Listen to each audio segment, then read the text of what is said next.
Section 18, Infantile Material as Source of Dream, Part 2. 1.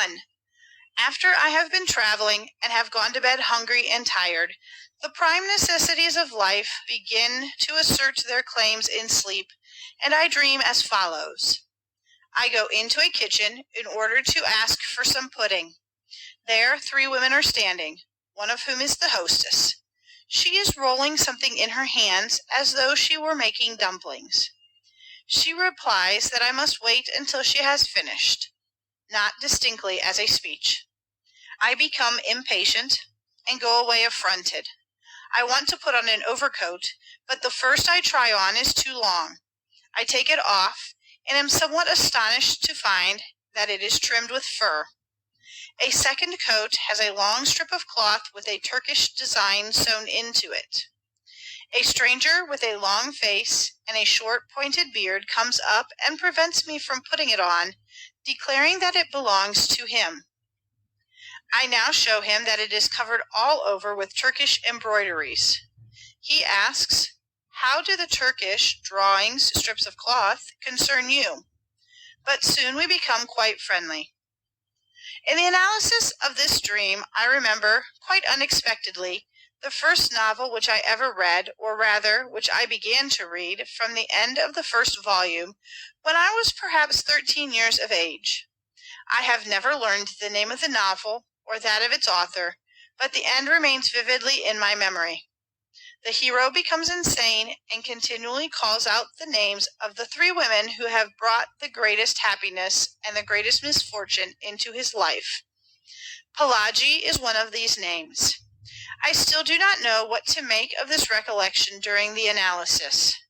Together with the 3 women, there now emerge the 3 Parsee who spin the fates of men, and I know that one of the 3 women, the hostess in the dream, is the mother who gives life, and who, moreover, as in my own case, gives the child its first nourishment. Love and hunger meet at the mother's breast. A young man, so runs an anecdote, who became a great admirer of womanly beauty, once observed, when the conversation turned upon the handsome wet nurse who had suckled him as a child, that he was sorry that he had not taken better advantage of his opportunities. I am in the habit of using the anecdote to elucidate the factor of retrospective tendencies in the mechanism of the psychoneuroses. One of the Parsee, then, is rubbing the palms of her hands together as though she were making dumplings. A strange occupation for one of the fates, and urgently in need of explanation. This explanation is furnished by another and earlier memory of my childhood. When I was 6 years old and receiving my first lessons from my mother, I was expected to believe that we are made of dust and must therefore return to dust. But this did not please me, and I questioned the doctrine. Thereupon my mother rubbed the palms of her hands together, just as in making dumplings, except that there was no dough between them, and showed me the blackish scales of epidermis which were thus rubbed off, as a proof that it is of dust that we are made. Great was my astonishment at this demonstration ad oculos, and I acquiesced in the idea which I was later to hear expressed in the words, "Thou owest nature a death." Thus the women to whom I go in the kitchen, as I so often did in my childhood when I was hungry, and my mother sitting by the fire admonished me to wait until lunch was ready, are really the Parsee. And now for the dumplings. At least one of my teachers at the university, the very one to whom I am indebted for my histological knowledge, epidermis, would be reminded by the name knödel. Knödel means dumpling, of a person whom he had to prosecute for plagiarizing his writings. Committing a plagiarism, taking anything one can lay hands on, even though it belongs to another, obviously leads to the second part of the dream, in which I am treated like the overcoat thief who for some time plied his trade in the lecture halls. I have written the word plagiarism without definite intention, because it occurred to me, and now I see that it must belong to the latent dream content, and that it will serve as a bridge between the different parts of the manifest dream content. The chain of associations, pelagy, plagiarism, pelagiostomy, sharks, fish bladder, connects the old novel with the affair of Knodel and the overcoats. German, Überzieher equals pullover, overcoat, or condom, which obviously refer to an appliance appertaining to the technique of sex. This, it is true, is a very forced and irrational connection, but it is nevertheless one which I could not have established in waking life if it had not already been established by the dream work. Indeed, as though nothing were sacred to this impulse to enforce associations, the beloved name Bruck, Bridge of Words, see above, now serves to remind me of the very institute in which I spent my happiest hours as a student, wanting for nothing. So will you at the breasts of wisdom every day more pleasure find. In the most complete contrast to the desires which plague me, German, plagen, while I dream. And finally there emerges the recollection of another dear teacher, whose name once more sounds like something edible, Fleischl, Fleisch equals meat, like Knodel equals dumplings, and of a pathetic scene in which the scales of epidermis play a part, Mother Hostess, and mental derangement, the novel, and a remedy from the Latin pharmacopoeia, cuce equals kitchen, which numbs the sensation of hunger. In this manner I could follow the intricate trains of thought still farther, and could fully elucidate that part of the dream which is lacking in the analysis, but I must refrain because the personal sacrifice which this would involve is too great. I shall take up only one of the threads, which will serve to lead us directly to one of the dream thoughts that lie at the bottom of the medley. The stranger with the long face and pointed beard, who wants to prevent me from putting on the overcoat, has the features of a tradesman of Spalato, of whom my wife bought a great deal of Turkish cloth. His name was Popovic, a suspicious name, which even gave the humorist Stettenheim a pretext for a suggestive remark. He told me his name and blushingly shook my hand. For the rest, I find the same misuse of names as above in the case of Pelagi, Knodel, Bruck, Fleischl. No one will deny that such playing with names is a childish trick. If I indulge in it, the practice amounts to an act of retribution, for my own name has often enough been the subject of such feeble attempts at wit. Goethe once remarked how sensitive a man is in respect to his name, which he feels that he fills even as he fills his skin, Herder having written the following lines on his own name.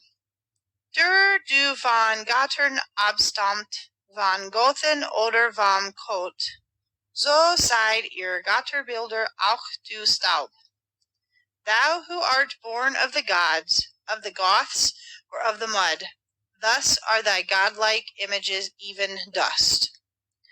I realize that this digression on the misuse of names was intended merely to justify this complaint. But here let us stop. The purchase at Spalato reminds me of another purchase at Cattaro, where I was too cautious and missed the opportunity of making an excellent bargain.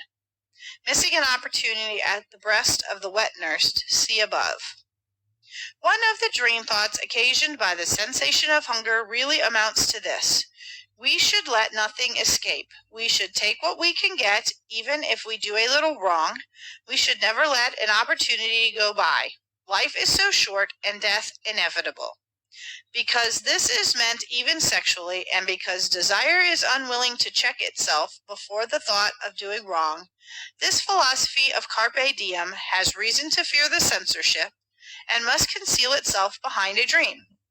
And so all sorts of counter thoughts find expression with recollections of the time when spiritual nourishment alone was sufficient for the dreamer, with hindrances of every kind and even threats of disgusting sexual punishments. 2. A second dream requires a longer preliminary statement. I had driven to the Western Station in order to start on a holiday trip to the Aussie, but I went on to the platform in time for the Ischl train, which leaves earlier. There I saw Count Thun, who was again going to see the Emperor at Ischl. In spite of the rain, he arrived in an open carriage, came straight through the entrance gate for the local trains, and with a curt gesture and not a word of explanation, he waved back to the gatekeeper, who did not know him and wanted to take his ticket. After he had left in the Ischgl train, I was asked to leave the platform and return to the waiting room, but after some difficulty, I obtained permission to remain. I passed the time noting how many people bribed the officials to secure a compartment. I fully intended to make a complaint, that is, to demand the same privilege. Meanwhile, I sang something to myself, which I afterwards recognized as the aria from the Marriage of Figaro. If my Lord Count would tread a measure, let him but say his pleasure, and I will play the tune. Possibly another person would not have recognized the tune. The whole evening I was in a high-spirited, pugnacious mood. I chaffed the waiter and the cab driver, I hope without hurting their feelings, and now all kinds of bold and revolutionary thoughts came into my mind, such as would fit themselves to the words of Figaro and the memories of Beaumarchais' comedy, of which I had seen a performance at the Comédie Française. The speech about the great men who have taken the trouble to be born, the seigneurial right which Count Almaviva wishes to exercise with regard to Suzanne, the jokes which our malicious opposition journalists make on the name of Count Thun, German, Thun equals do, calling him Graf Nix Thun, Count Do Nothing. I really do not envy him. He now has a difficult audience with the Emperor before him, and it is I who am the real Count Do Nothing, for I am going off for a holiday. I make all sorts of amusing plans for the vacation. Now a gentleman arrives, whom I know is a government representative at the medical examinations, and who has won the flattering nickname of the governmental bedfellow, literally by-sleeper, by his activities in this capacity. By insisting on his official status, he secured half a first-class compartment, and I heard one guard say to another, "Where are we going to put the gentleman with the first-class half compartment?"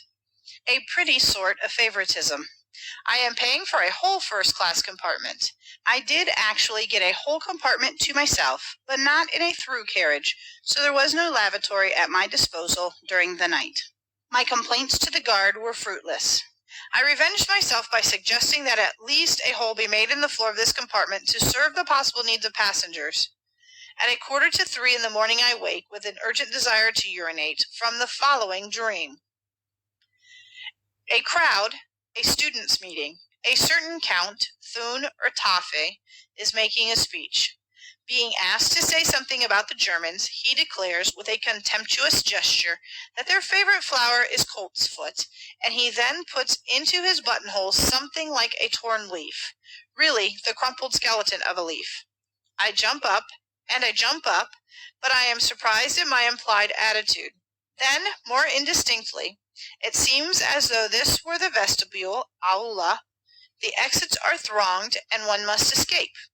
I make my way through a suite of handsomely appointed rooms, evidently ministerial apartments, with furniture of a color between brown and violet, and at last I come to a corridor in which the housekeeper, a fat, elderly woman, is seated.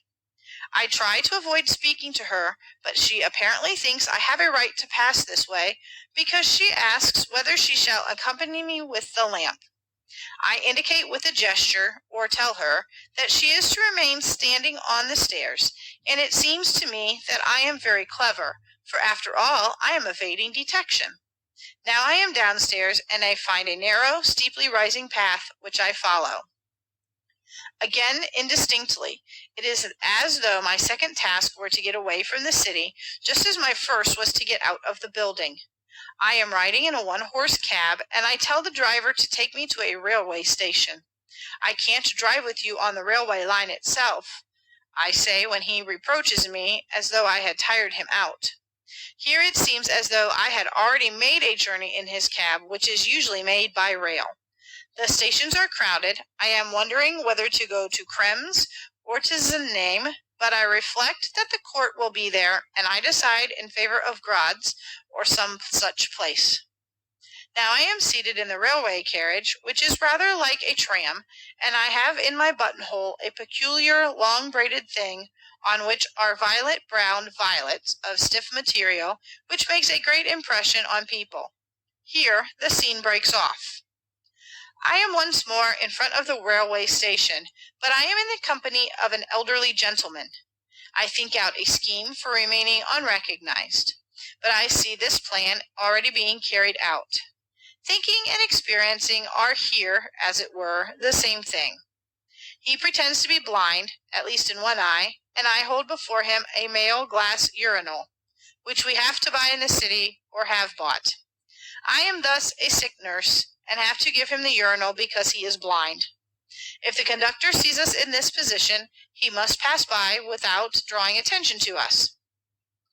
At the same time, the position of the elderly man and his urinating organ is plastically perceived. Then I awake with a desire to urinate. The whole dream seems a sort of fantasy, which takes the dreamer back to the year of Revolution, 1848, the memory of which had been revived by the Jubilee of 1898, as well as by a little excursion to Wachau, on which I visited Emmersdorf, the refuge of the student leader Fischoff, to whom several features of the manifest dream content might refer. The association of ideas then leads me to England, to the house of my brother, who used in jest to twit his wife with the title of Tennyson's poem 50 years ago, whereupon the children were used to correct him 15 years ago.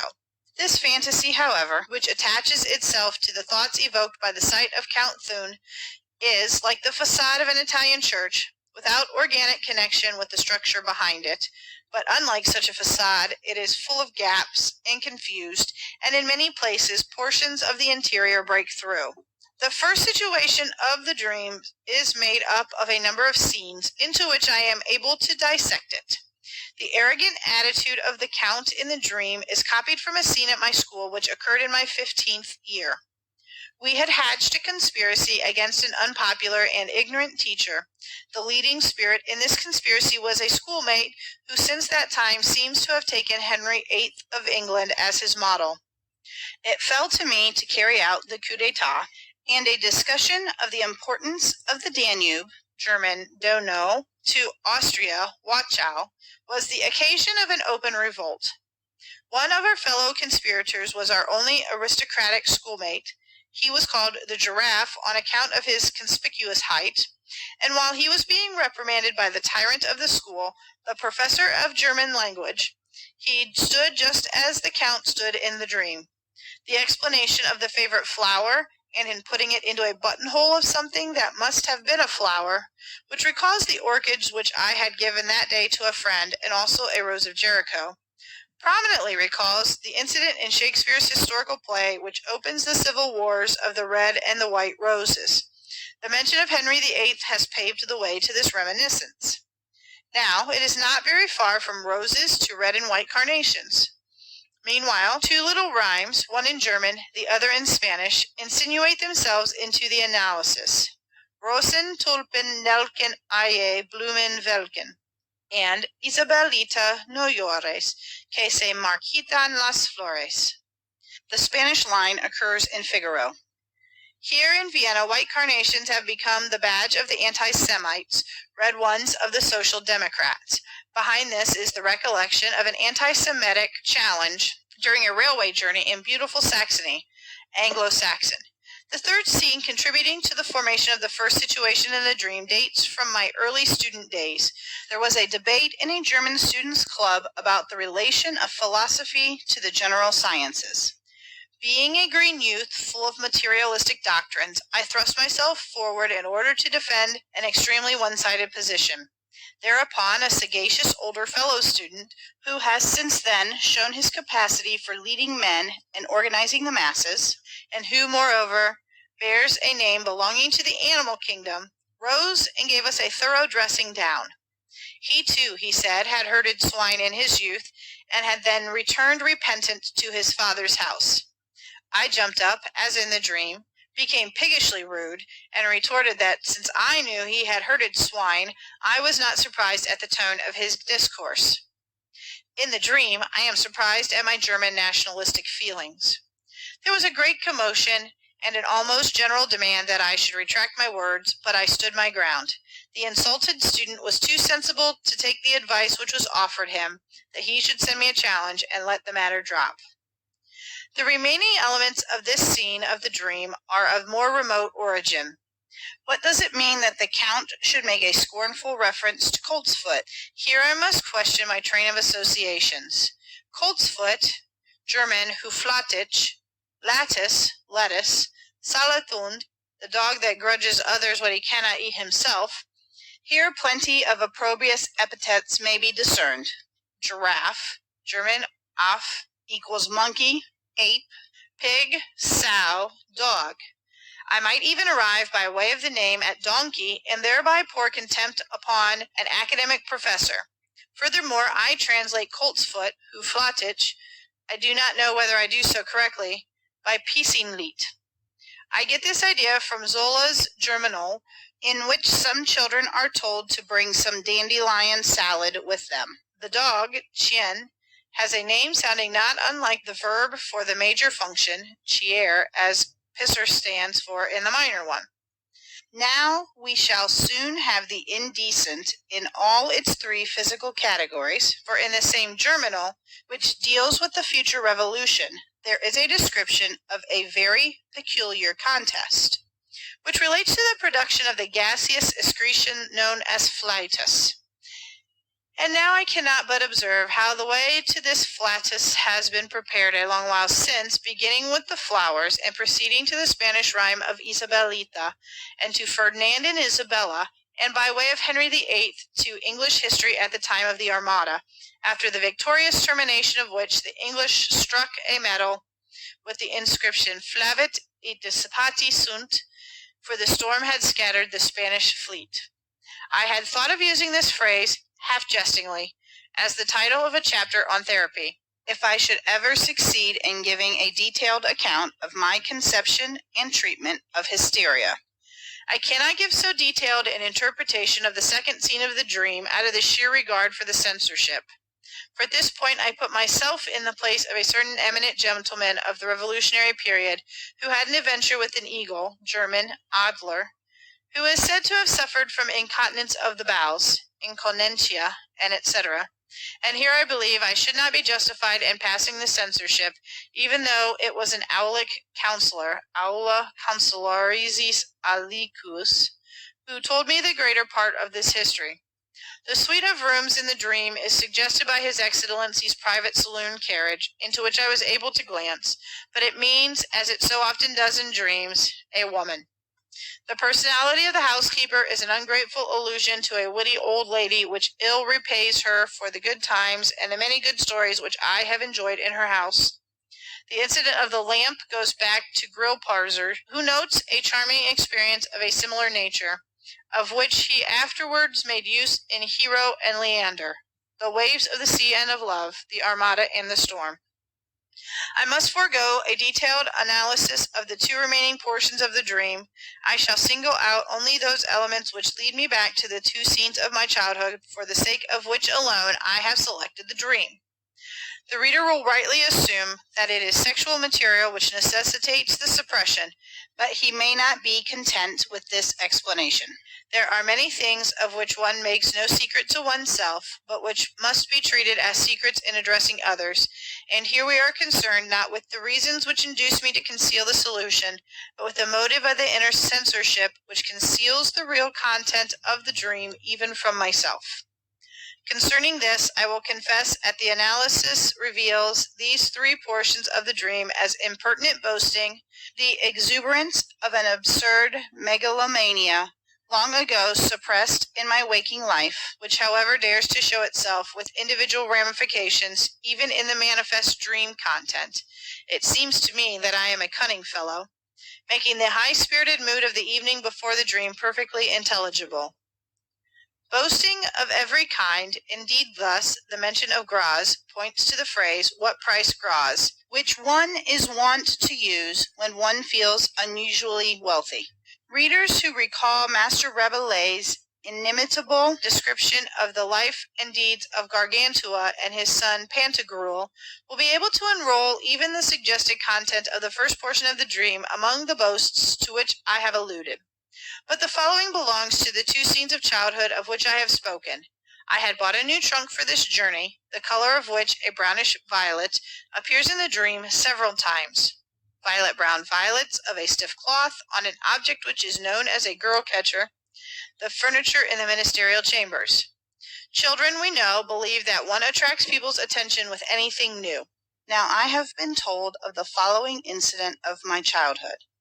My recollection of the occurrence itself has been replaced by my recollection of the story. I am told that at the age of 2 I still used occasionally to wet my bed, and that when I was reproved for doing so, I consoled my father by promising to buy him a new red bed in N, the nearest large town.